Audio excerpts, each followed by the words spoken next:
Continuando a física 1, vamos agora entrar no estudo dos movimentos propriamente ditos. E o primeiro movimento que nós vamos estudar é o movimento retilíneo uniforme.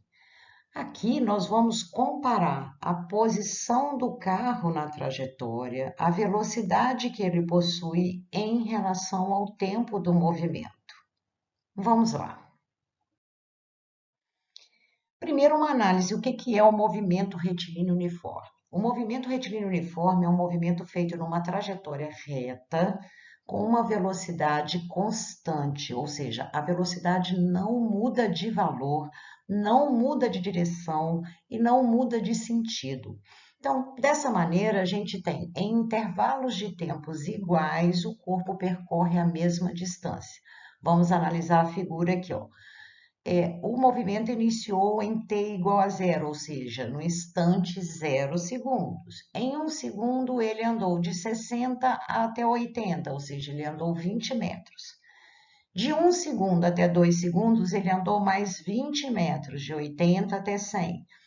De 2 segundos a 3 segundos, ele também andou mais 20 metros, de 100 a 120.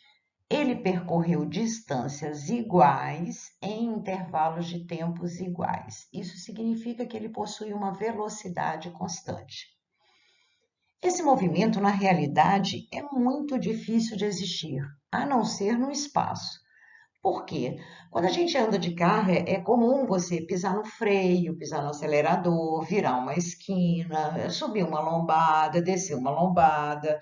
Então, a gente dificilmente vai encontrar um movimento que tenha velocidade constante. Se todas as ruas fossem retas e se a gente consegue manter a mesma velocidade, aí sim nós teríamos um movimento chamado de movimento retilíneo uniforme.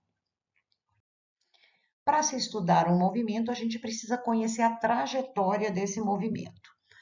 No movimento retilíneo, a gente tem uma trajetória que é uma reta, que tem uma orientação, significa para onde essa trajetória vai, e que tem uma origem que a gente classifica como ponto zero. Então, origem é o zero da trajetória. A ponta da seta indica para onde a trajetória vai, e ela é uma reta. Este movimento é classificado em relação a essa trajetória. Quando o corpo se desloca no mesmo sentido da trajetória, o deslocamento está apontando para o mesmo lado da trajetória, a gente diz que esse movimento é um movimento progressivo, certo? Se ele se movimenta no sentido contrário à trajetória, ou seja, o deslocamento é feito no sentido contrário à trajetória, a trajetória que está para a direita, o deslocamento está para a esquerda, então ele é chamado de movimento retrógrado ou regressivo. Perceba que essa velocidade aqui é negativa. Por quê? Porque o deslocamento é feito no sentido contrário à trajetória. Como é uma grandeza vetorial que tem sentido contrário a uma primeira, ela tem sinal negativo que indica que o sentido é contrário.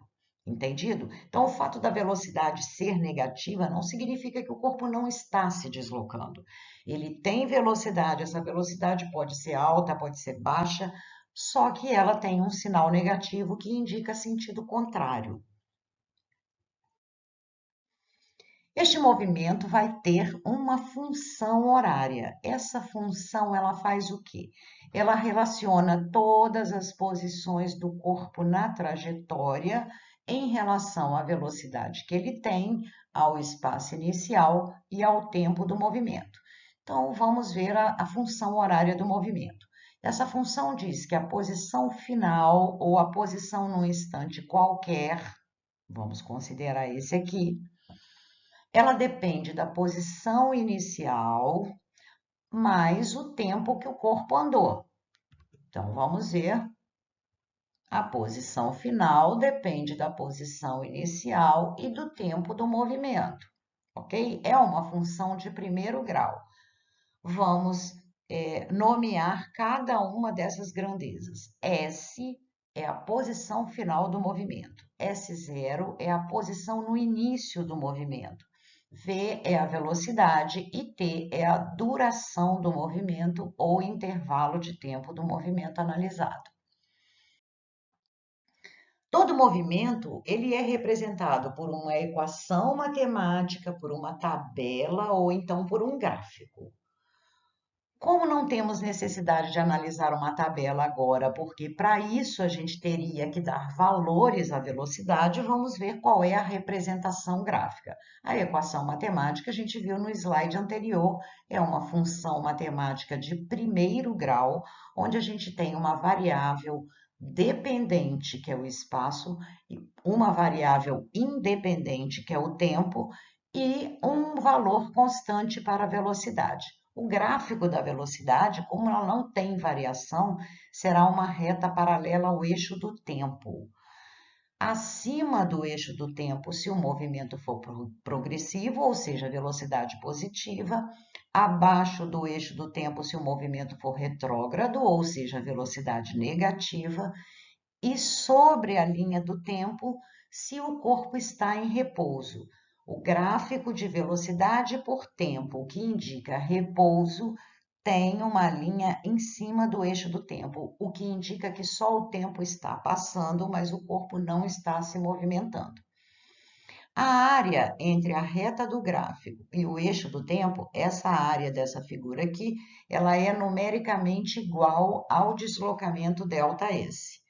Ela será positiva quando o movimento é progressivo e ela será negativa quando o movimento é retrógrado. Afinal de contas, aqui para baixo a gente tem valores negativos. Entendido?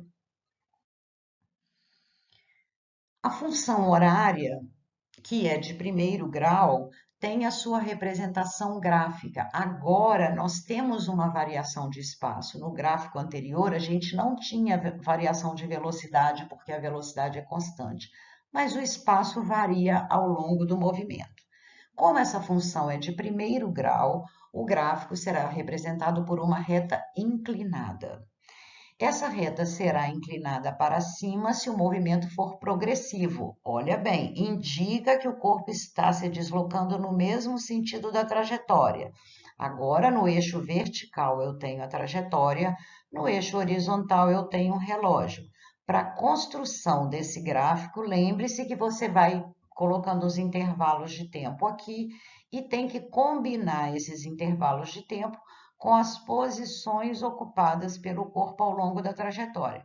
Como nós vimos lá na primeira figura, para 1 segundo eu tenho 20 metros. Então, eu combino 20 metros com 1 segundo e vou determinar um ponto aqui. Para 2 segundos eu tenho 40 metros. Combino 2 segundos com 40 metros, vou ter um outro ponto aqui. Depois eu ligo esses pontos, eu vou ter essa reta inclinada.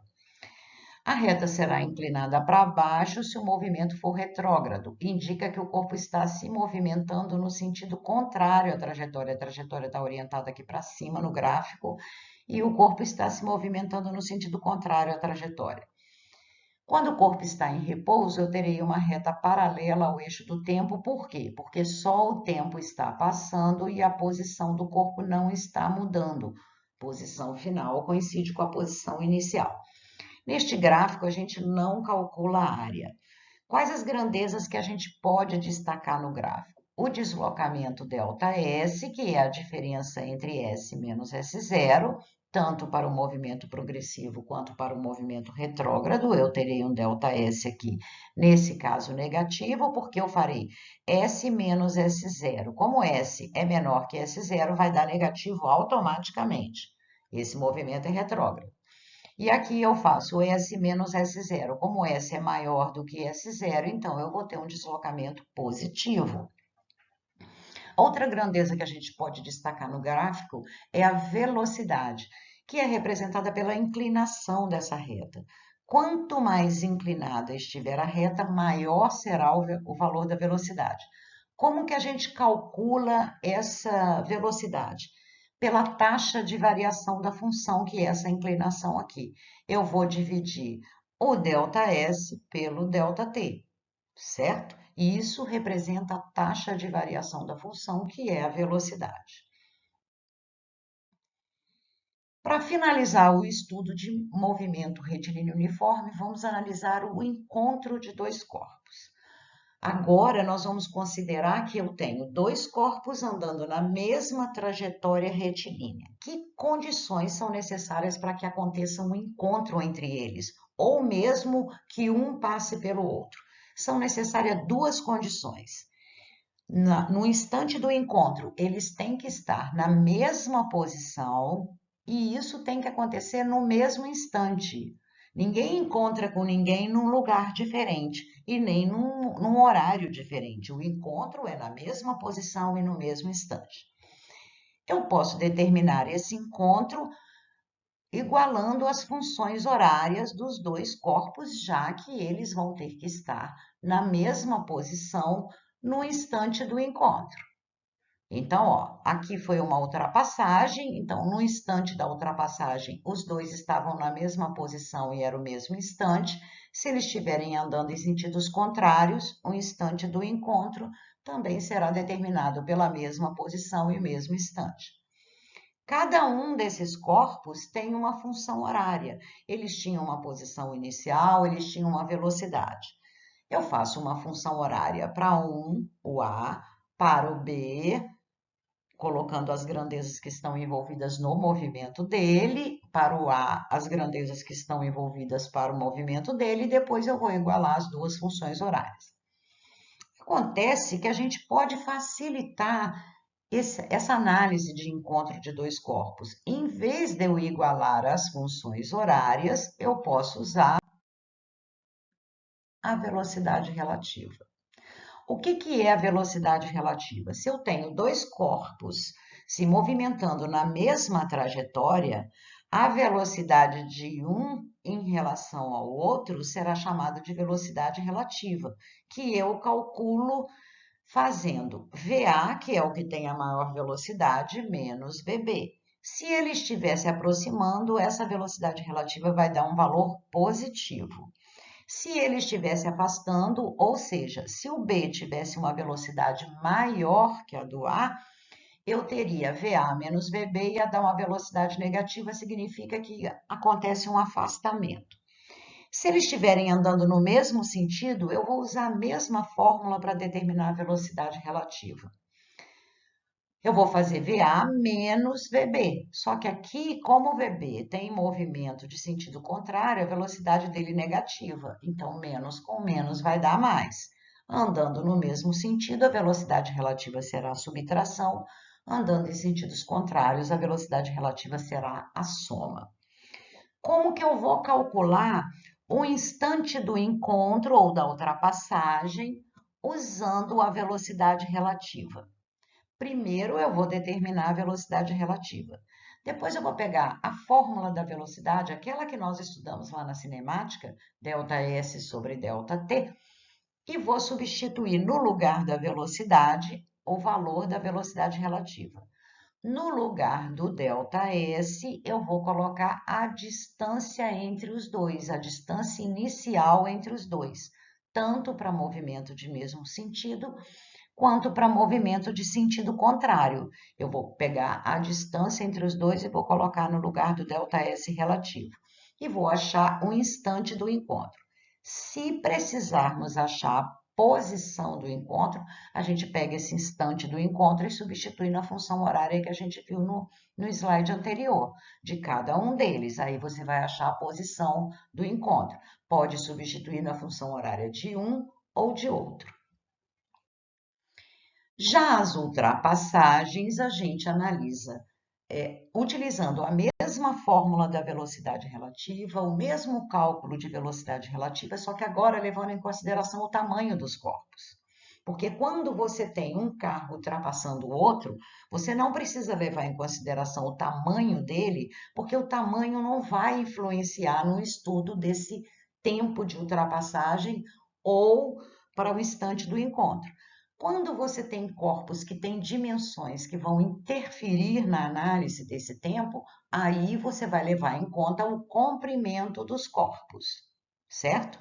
Vamos usar a mesma fórmula da velocidade relativa, só que agora, no lugar do ΔS relativo, a gente vai somar o comprimento dos dois para determinar quanto tempo vai durar essa ultrapassagem.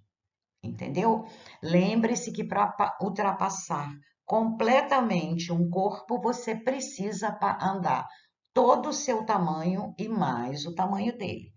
Novamente, se nós precisarmos determinar quanto que cada um desses corpos andaram durante a ultrapassagem, a gente pode substituir o tempo de ultrapassagem na função horária de um ou de outro, não levando em consideração o tamanho mais, porque aí já achamos o tempo relativo para a ultrapassagem, considerando o tamanho dos dois. Espero que vocês tenham entendido. O movimento retilíneo uniforme, ele é considerado mais fácil, mas aqui entra muito o raciocínio de vocês. No próximo movimento que a gente vai estudar, nós temos várias fórmulas para determinar qualquer grandeza envolvida no movimento. Neste aqui, não. Neste aqui, nós temos uma única função que a gente pode utilizar para determinar qualquer grandeza envolvendo o movimento de um ou de dois corpos. E neste caso, o que vai interessar vai ser a sua capacidade de interpretar o texto do problema. Entendido? Nos exercícios que eu coloquei para vocês de movimento retilíneo uniforme, eu coloquei alguns exercícios de ultrapassagem, alguns exercícios de encontro, exatamente onde vocês vão precisar treinar o raciocínio para poder resolver o exercício e para usar essa fórmula de velocidade relativa ou mesmo a função horária. Entendido? Até a próxima!